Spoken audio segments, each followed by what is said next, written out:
laws in independent India is not just a legal debate, it raises a concerning question: what is more important, state power or individual freedom?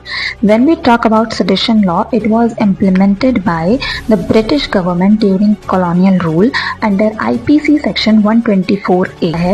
Do we actually need sedition laws despite Article 19 Part 2?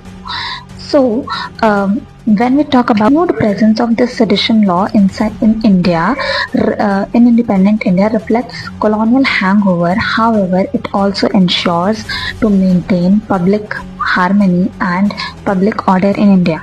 So जब हम बात करते हैं कि इस law को support क्यों किया जाता है, तो स्कॉलर्स बोलते हैं कि ये लॉ बहुत ज़्यादा इम्पॉर्टेंट इसलिए माना जाता है क्योंकि इंडिया एक डाइवर्सिफाइड कंट्री है जहाँ पर कभी भी कोई भी वॉइस जो है वो कई बार इंसाइटमेंट बन जाती है, वायलेंस का रीज़न बन जाती है, और वो करने के लिए, सप्रेस करने के लिए या कंट्रोल करने के लिए वी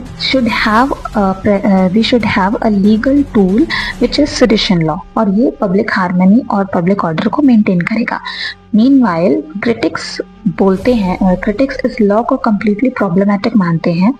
वो बोलते हैं कि ये जो लॉ है ये वो ब्रिटिश गवर्नमेंट का ही, कॉलोनियल एरा का ही एक्सटेंडेड फॉर्म है और उसकी लेगेसी को कंटिन्यू कर रहा है.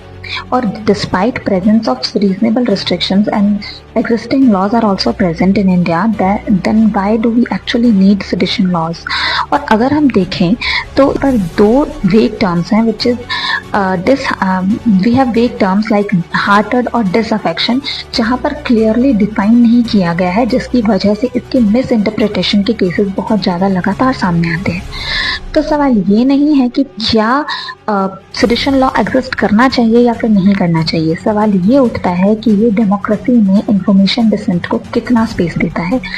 जब इंफॉर्मेशन डिसेंट और इंसाइटमेंट के बीच की लाइन ब्लर हो जाती है, तब सेडिशन लॉज जैसे लॉज जो कंसर्निंग इश्यूज रेज करते हैं इसके मिसयूज के.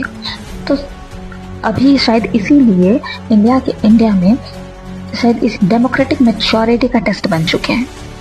What do you think?